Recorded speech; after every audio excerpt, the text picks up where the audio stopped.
Hello, denizens of the internet, and welcome back to Starsector. I have a confession to make. I was playing the game just in between recording sessions and just working my way up to that friendly status with the hegemony, and a bounty was offered by Jangala again. It's that 2,200 credits per frigate and up, and I went out to take advantage of it. And I think this means that there are more pirate fleets in the vicinity as well. I don't know if it's more pirate fleets are causing the bounty, or the bounty causes there to be more pirate fleets. I suspect the latter, because we came under attack. I had to do 3 combats in a row, and this is now the state of our fleet. We lost a few ships here. We lost our Wolf class frigate, we lost our shuttle, and we lost our combat freighter. Now, it's not all bad news. We took a lot of people out with us, and we now have 177,000 credits. The engagement where I lost all 3 of those ships, I got 70,000 in bounty, just straight up, not counting salvage or anything else. Normally, if that happened off camera, I'd just reload and pretend it never happened, but we got so much money out of this. I feel like we can replace those losses and be pretty well off. But, slight confession there. It was, I did one engagement, did just fine. The next engagement, I was piloting my frigate here, my heavy custom frigate, and, there were some carriers, and I went in and I got heavily damaged. I was down to maybe 15-20% hull because they were able to overload me and disable my engines in a really unfortunate spot. And I was able to escape, and in fact I went out and I then took out the carrier, and I did fine. But that meant in the next combat, I really had to keep the ship under wraps. It was at 33% hull, and I got caught by a large fleet, easily 20 ships, and I had 4 ships: a shuttle, a combat freighter, a frigate, and my destroyer. So I hopped in the destroyer and then proceeded to tell my guys to protect me as best they could. I kept my custom frigate out of the fight, and all 3 of my ships got wiped out. Although the Wolf class frigate stayed in right until toward the end. I should have ordered him to retreat, but I didn't think of that. And then I proceeded to, as the destroyer, take out everybody else. I think 3 ships got away, but this design was very effective. And I discovered some things while that was going on that may lead us to change this design a bit.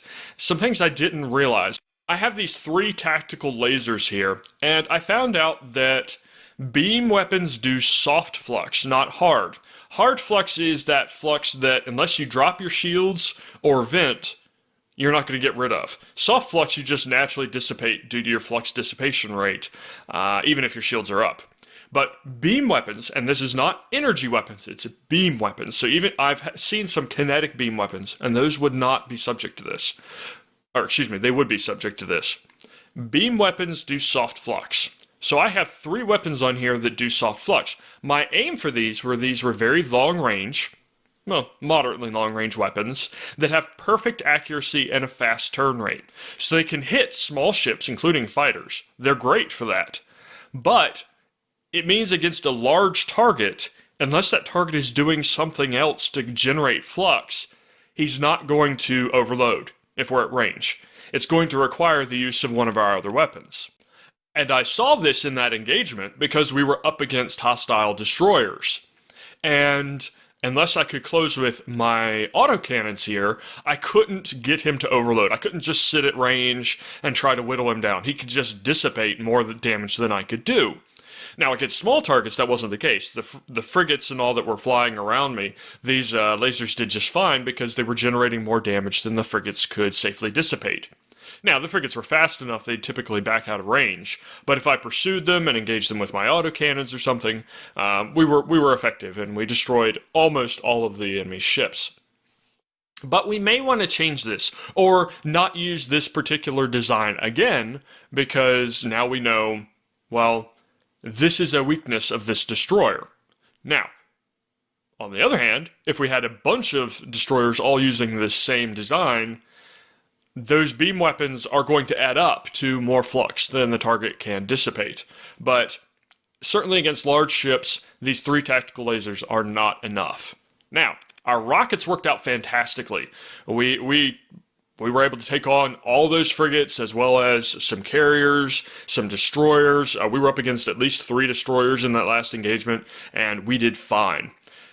I'm not sure how effective the swarm missiles were, but the engagement went okay. Ran out of missiles right toward the end, but by then all the large targets were dead, and we did okay.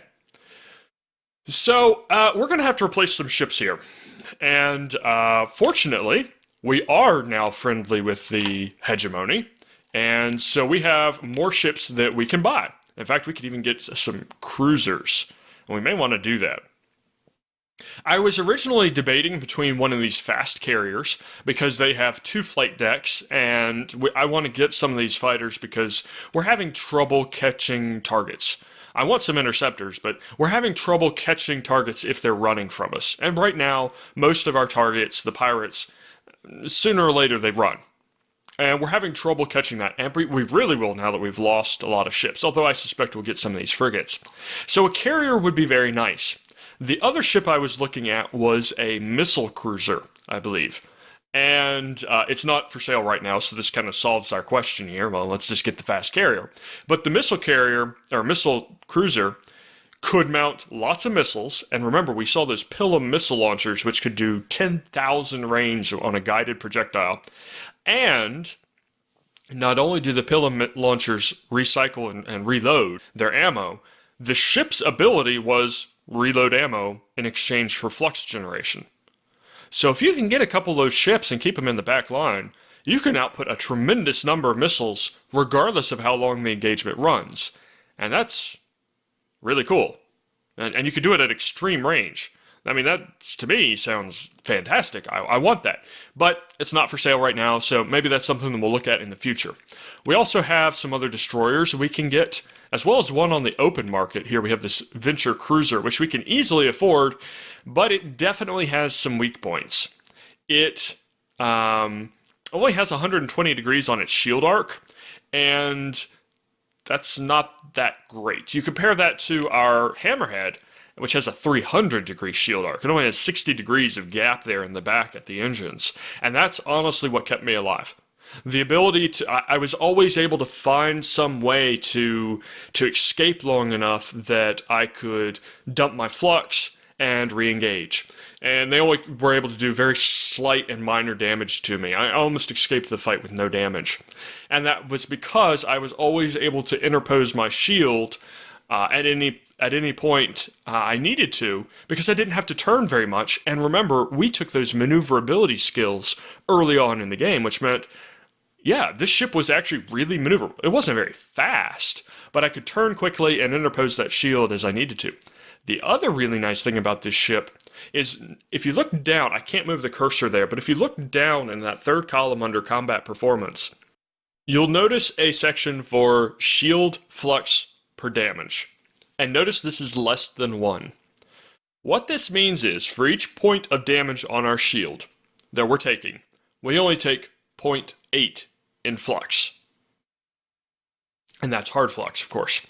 This ship has a 1.2, which means he's going to be taking 50% more damage for everything that he manages to get on that shield, which, by the way, has half the width. But he's going to take 50% more damage than the Hammerhead would, or 50% more flux than the Hammerhead would.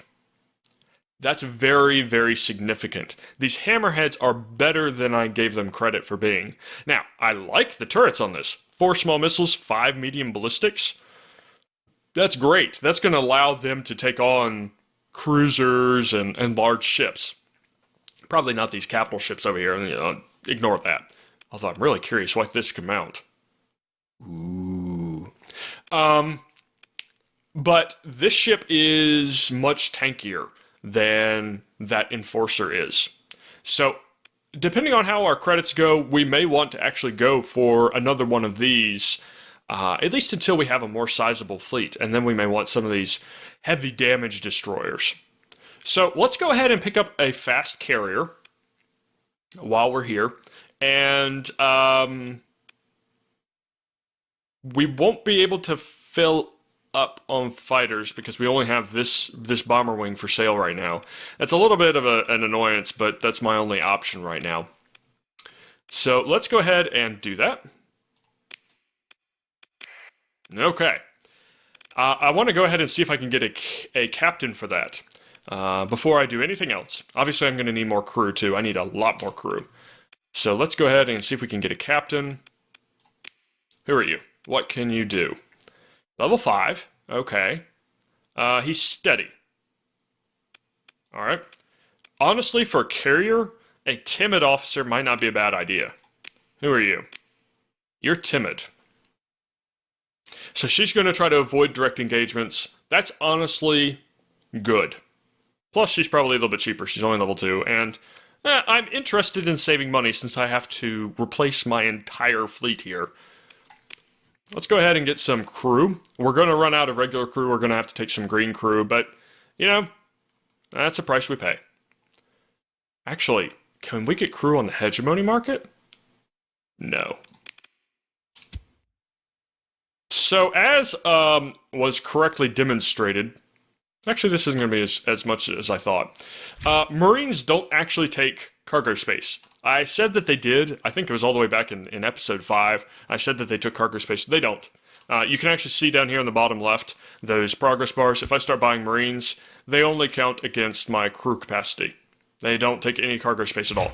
We're probably going to actually want to take some because there's some ships out there that are not coming up on the hegemony military. Obviously, the hegemony military is largely based around ballistic weapons and missiles and kind of traditional technology. And it looks like that Tritachyon is the energy weapons, the beam weapons that our Wolf-class frigate did have before he met his untimely end. Sorry about that.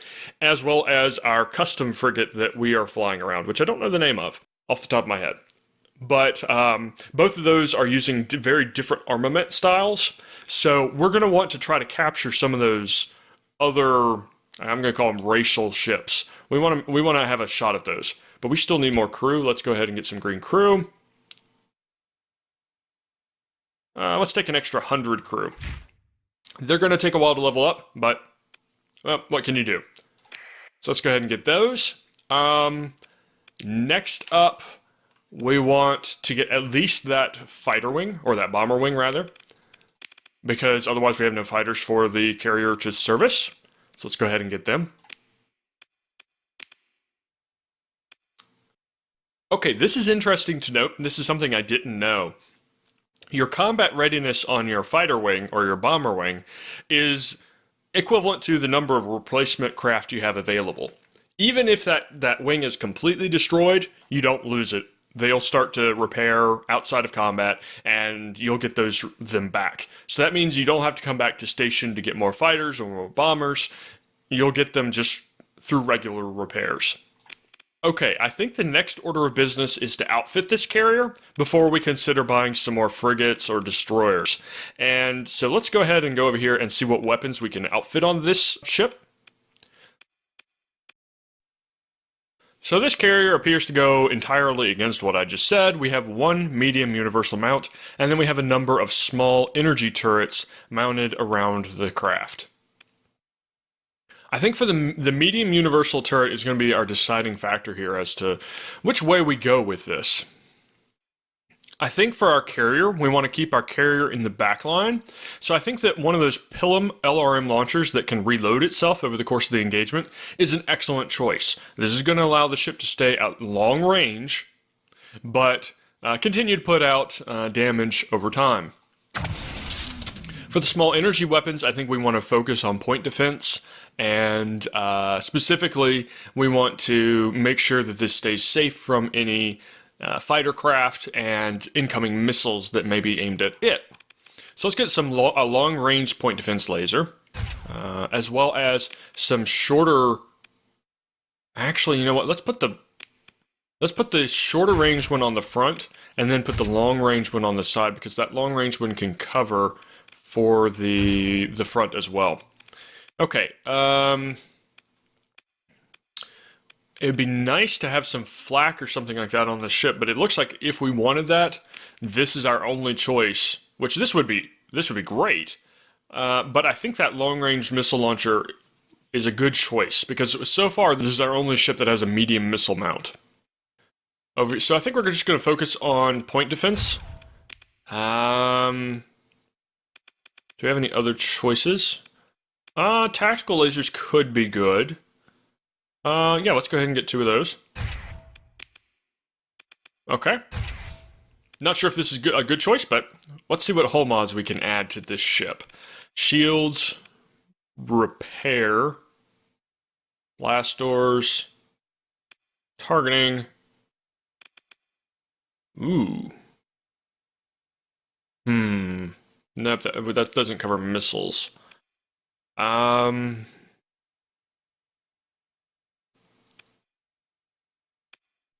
Interesting. Let's just make sure that this has plenty of flux capacity. And I don't expect we're going to get in a large enough engagement that we're going to be in a serious world of hurt. So I think that we'll be able to see how the ship is performing and make any modifications that we need to make to the ship in time. I don't think we have to decide right now what we want to do with this ship. Oh, we kept our captains. Oh, I thought I had lost these captains because I only had the two ships left. I didn't realize that we kept them, and they can obviously level up. My guy alone, I have like 10 levels to assign to the guy. Do we want yeah, I think we want the cautious or timid? I think we want the timid on this. That's a useless skill for a timid officer, but okay. Okay, well, speaking of leveling up, let's go ahead and do that now before we decide on what ships we may want to put those captains in. So I have 5 aptitude points and 21 skill points to allocate. We're starting to get large enough that these we're starting to get a large enough fleet that these leadership skills are useful. Having more command points would probably be a good thing as we increase the number of ships that we have, as we get fighter wings and that sort of thing. So, what was this? More maneuverability. I probably want to go ahead and raise that to level 5 so I can take advantage of that. That would have not been nice to have in the previous fight, let me tell you. What else do we want to use? Probably increase leadership a little bit. We want that increased crew experience because we just brought on like 150 green crew and we want to get them cranked up through the levels. Let's go ahead and reduce our supply use. That's all. This is good stuff. Now, do we want to put some points in technology? Or what do we want to use our last 3 aptitude points for? This is for piloted ship only.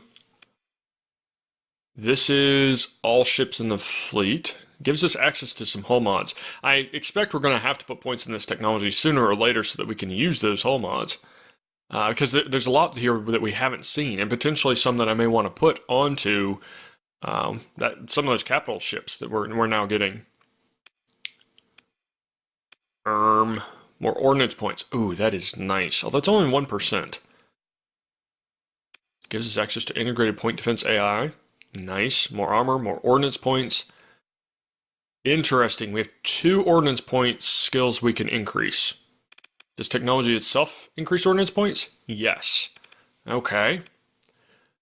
We're at a pretty good point here. We could add more skill points into this, but to get to the next level where we start getting some additional abilities, or not abilities, but benefits from these abilities beyond what we have already earned, we'd have to have up to 10. And we could get 1 hull mod, I think, from 7. So from 5 to 7, the only thing is just increasing a little bit in each one of these skills, 2%. We're not unlocking anything major until we get really all the way to 10. Only 1 hull mod do we get for 7, and that's it. So I think we want to spend some time away from the combat branch. What do we get here if we bump this all the way up to 5? Increase of marine effectiveness. That's nice. Marines are expensive, and you have to use and lose them during boarding exercises, and it would be nice to buy those less. They're actually surprisingly expensive. 50% less crew required to take ships into combat. That is amazing, but again, it's going to take a skill of 10 to get. So, okay, so really increasing this to 5 would only give us that marine boost. I think it might be more worthwhile to put these points into technology. Obviously, we're ignoring industry here. I think it might be more beneficial to put these points in technology so that we can start getting some of these benefits, start unlocking some of these hull mods, and there's lots of skills that we can put skill points into to take advantage of the aptitude points that we're putting in. We may want to pick up that special ops at level 5 leadership soon, but I don't think we can afford it yet. So let's go ahead and put all 3 points into technology. I definitely want to get these ones that give me ordnance points, because that's just going to increase the number of flux capacitors and vents, as well as maybe mount some larger weapons on our ships. And it's also going to start giving us some of those hull mods. You can see there we're getting advanced turret gyros and auxiliary thrusters already, as well as an integrated point defense AI. So I think those are good allocations. Now we still have 6 more skill points that we can allocate. We don't have to, but target leading for auto-firing weapons. That's piloted ship, but that's useful. Ooh. Making our ships faster in nebulas would be good. Faster ship repairs. I don't know whether this increases the amount of supplies that you use, so I don't know if it's just compressing time, or whether it's going to mean you use effectively fewer supplies as you repair your ships. But let's see. Armor, flux, and flux management. Flux I feel like we're okay at right now. Our ships don't generate too heavy a flux, and right now, as long as we have a sizable fleet, you kind of have that option of being able to retreat back into your fleet, which is a nice thing. Let's go ahead and get these faster ship repairs, and then for our final skill, resistant flux conduits. This only adjusts flux capacity.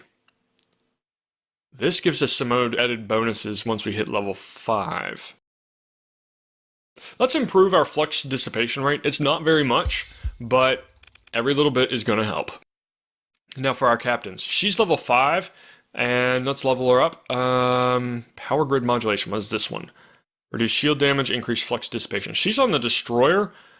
Increasing the projectile speed is going to be great for her. Okay, what next? Increasing it even further, it's just going to increase the weapon damage at this point. It's not going to give us anything else if we get this to level 10. Power grid modulation is good, but let's go ahead and see if she gets some different options from... Wait, she can... Oh, interesting. I'm not...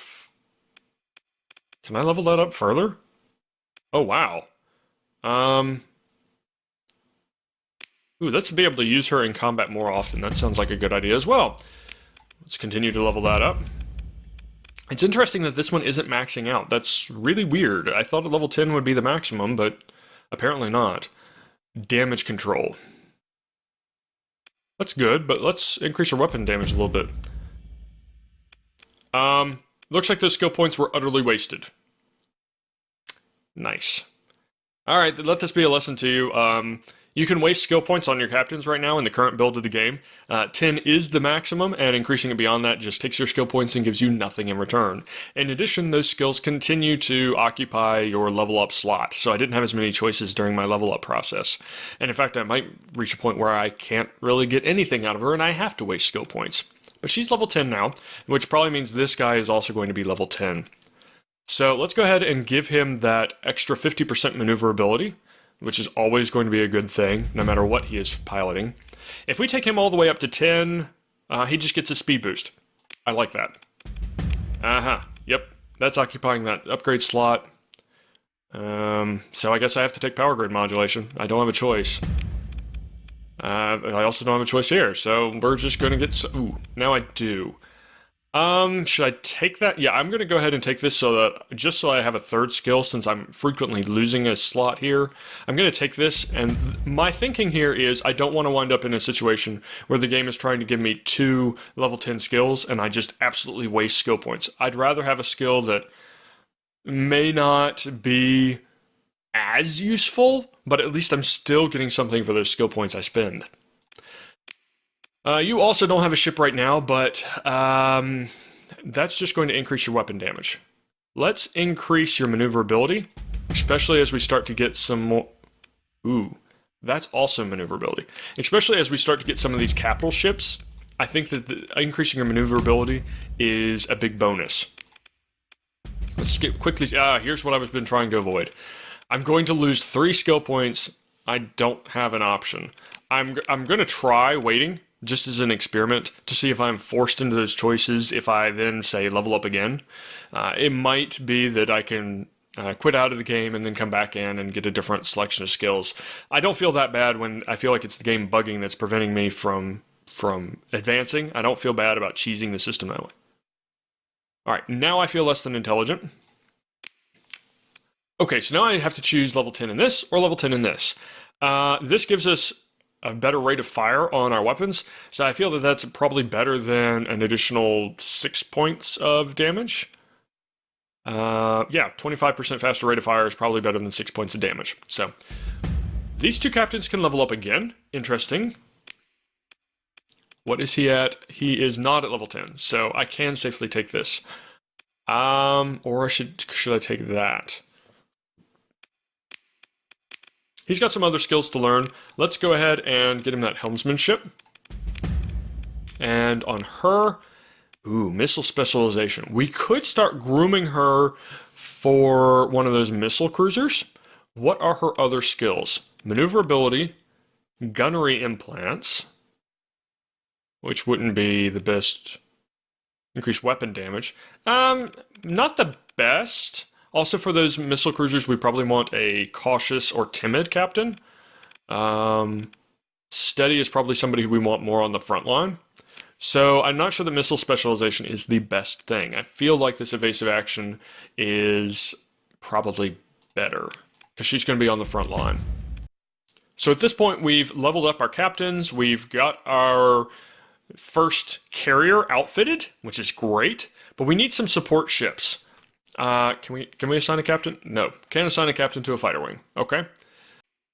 So now we need to think about replacing our losses. I still have some money left. I have enough crew right now. I have almost 100 extra. I don't have very much in the way of supplies, so I need to be aware of that.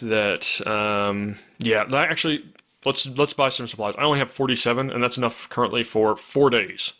So we definitely need to take advantage of being in station. Ooh, it's expensive though. Yep. All right.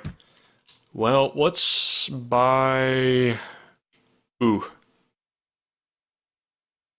Let's buy about 100 supplies, which currently is going to be about 10 days. But that number is going to rapidly drop because we're not that damaged right now. So I suspect that our combat ship repair and combat readiness recovery is going to drop real quick. But that's going to tie up a lot of the money that I was hoping to use for ships. I think we'll be able to afford maybe 1 more ship. I don't know that I'm going to be able to afford 2. I looked at these options a little bit before I started recording today, and I feel like these lashers are just better. They have 7 weapon mounts, as well as a 210-degree shield arc, and 2 small missiles. The Vigilance frigates have a 90-degree shield arc and 2 weapon mounts. That's it. That's not all that much. Now, they do have the reduced shield flux per point of damage, but their shield is only 90 degrees, so I don't know how much benefit that's going to give them. Now, the lashers, their shield is not movable. I don't know if you've noticed on my ship, at times I can point the shield in a different direction than the where I'm traveling. And I believe that's what the Omni shield is. Your shield has an arc, but it is able to be positioned 360 degrees around your ship. It's not actually taking up 360 degrees, but that it's almost imagine that your shield generator can project in a different direction, whichever direction you want. It can't move very quick, but it can point in different directions. If I go with the lasher, that's not the case. It's a frontal shield only. If you're behind them, their shield cannot interpose unless they actually turn their ship. The Vigilance can, but it only has that 90-degree arc, so if there's some swarmer missiles or something, they're probably just going to go right around that shield, and I don't like that as much. This ship also has better hull or armor rating, and just, it looks better to me right now. I'm going to be looking at getting these lashers and seeing if I can put those 2 captains in them. I may not be able to outfit them well enough to get both of them, but we can certainly go for 1 right now. Okay, let's then go over to outfit this ship. The HSS Sabled Sun 2. Let's not ask what happened to the first one. Alright, so this is the design I came up with, and I'm not sure how good this is, because we've got really, really high flux generation rate compared to our dissipation rate. If you go over here, our flux dissipation is 2/3 of our weapon flux. Over here, we're a third there, but, and the important thing here is that, you may not be firing all of your weapons at once, but here we have way more flux generation than we have dissipation. But I don't suspect that our weapons are all going to be firing at the same time. Whether our artificial intelligence captain is smart enough to do that or not, I don't know. I've split my weapons so that hopefully they don't do that, because weapons groups 2 and 3 should be used independently of each other, because they're split damage types. So here's the basic layout of the ship. I have swarmer rocket launchers on the side to handle any fighters that come up against this craft. In the center we have weapons that are aimed at taking out shields. These are 3 kinetic weapons that do a lot of shield damage, and they fire really fast. They have high accuracy, high turn rate on the turrets. Now this light needler is slightly less accurate, and then back here in the back, we have light assault guns, which are high explosive damage. And that's the type of damage that's going to be good against armor. So hopefully the frontal guns take out the shields, then the back guns take out armor. And hopefully the ship is smart enough not to use all of its weapons at once. Let's go ahead and run a simulation against another lasher, just to see how this might work. I'm going to go ahead and switch over to my rockets, my missiles, and rely on my artificial intelligence for my main guns. Let's line them up, and boom. Alright, let's see how the weapon use goes. Yeah, that was pretty effective. We maxed out on our flux, but the artificial intelligence is smart enough that it won't continue to fire if it's going to generate so much flux that it will overload.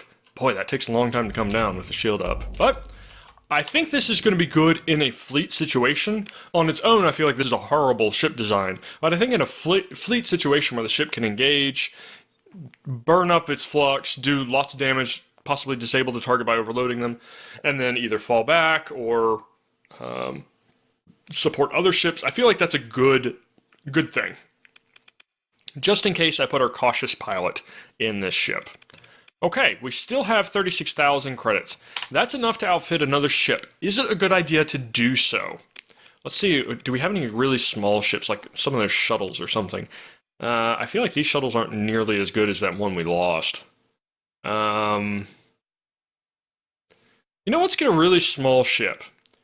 Just to help out. I don't want to spend a lot of money at this point in time, because I want to make sure I have enough money to possibly buy some Marines, or buy any supplies if we do incur more usage than I think we're going to. But let's go ahead and outfit this shuttle here. We'll assign our steady captain to that.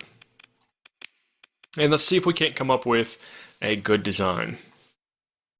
Okay, I can't say this is a good design, but we stuck on 2 light needlers, which are long-range kinetic weapons, and then we stuck a Vulcan cannon on the back to try to knock out any incoming missiles that are coming around trying to slip around the shield. May not be the best design, but this leaves us some money, and we'll upgrade her to another ship as soon as we can. Yeah, I guess I should have realized I could do that. I could just repair the ships here in the dockyards so that we're not incurring supply use out in the field. And I have a feeling it actually uses fewer supplies, so that was probably a good choice. Do we want any Marines? Look at how expensive Marines are. 8 Marines is like 10,000 or 8,000. They're all 905 credits per unit. Ooh, that's tough. Maybe I'll leave those off for the moment, because currently we're taking out pirates. We still have that bounty for another 16 days. So currently we're going up against pirates, and the pirate ships are usually kind of defective. They're D variants. So I'm thinking maybe not right now. That may be something we want to do very shortly, though. Okay. Let's go see if we can't find some pirates and see how this does. I will catch you when we get there.